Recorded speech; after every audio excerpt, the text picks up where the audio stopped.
गणपती बाप्पा मोरया. उद्या संकष्टी असेल तर एका जागरूक नागरिकाप्रमाणे सगळ्यात आधी आदल्या दिवशीच बाप्पाचा स्टेटस फोनमध्ये लावावा आणि साबुदाणे भिजवायला विसरलेल्या भक्तांना उद्या संकष्टी असल्याची जाणीव करून द्यावी. दुसरे कारण म्हणजे स्वतःच्या आत्म्याला शांतता लाभते. आपणही आठवणीने साबुदाणा भिजत घालावा, कारण की आपल्याला खिचडी ही साबुदाण्याची करायची असून तांदळाची नाही, हे विसरू नये. सकाळच्या लाईटीचा भरोसा न ठेवता शेंगदाण्याचं कूट आदल्या दिवशीच करून ठेवावं. तुम्ही जर खरंच लवकर उठणाऱ्यांपैकी असाल तरच बटाटे सकाळी उकडावे, कारण की काही वेळेस ऐनवेळी कुकरही दगा देऊ शकतो. रिस्क घेऊ नये. तुम्ही जर आंबट शौकीन असाल तर घरी दही लावून घ्यावे, उद्या कामी येईल.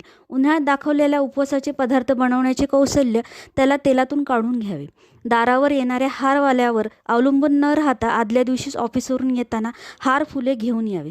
जमले तर फ्रूट्स पण आणावे. उपास नसलेल्या पोराच्या डब्यात आठवणीने खिचडी द्यावी. अरे वा, आज खिचडी चांगली झाली आहे, या नवऱ्याच्या वाक्याकडे आश्चर्याचा कटाक्ष टाकावा. त्याची स्कूलमध्ये आणि त्यांची ऑफिसला रवानगी झाल्यावर आपणही 90च्या स्पीडने घर आवरायला घ्यावे, कारण की तुम्हालाही ऑफिसला जायचे आहे हे विसरू नये. जर तुमच्यात रांगोळी काढण्याचे कौशल्य असेल तरच गणपतीची रांगोळी काढण्याचे धाडस करावे, नाहीतर बाप्पा कान कापू शकेल. थंडीचे दिवस जरी चालू असले तरी देवांना छान मनोभावे आंघोळ घालून घ्यावी. रुटीनची सर्व कामे जलद गतीने आवरून उपवास नसलेल्या पोरासाठी दुपारचा सागर संगीत स्वयंपाक करून ठेवावा, नाहीतर या मुद्द्यावरून संध्याकाळी ऑफिसवरून आल्यावर शाब्दिक चकमक होऊ शकेल. घरी आल्यावर जराही उसंत न घेता रात्रीच्या स्वयंपाकाला लागावे. मोदकासाठी नवऱ्याचा चांगला मूड बघून त्यालाच नारळ फोडायला, जमले तर तो किसायलाही सांगावा. तुमच्या हातचे चांगलेच होते हे वाक्य जोडायला विसरू नये. चंद्रोदयाचा टाईम कॅलेंडरवरती बघून घ्यावा. संध्याकाळी सहकुटुंब बाप्पाची आरती करून घ्यावी. बाप्पाला नैवेद्य दाखवून उपवास सोडायची हिंमत करावी.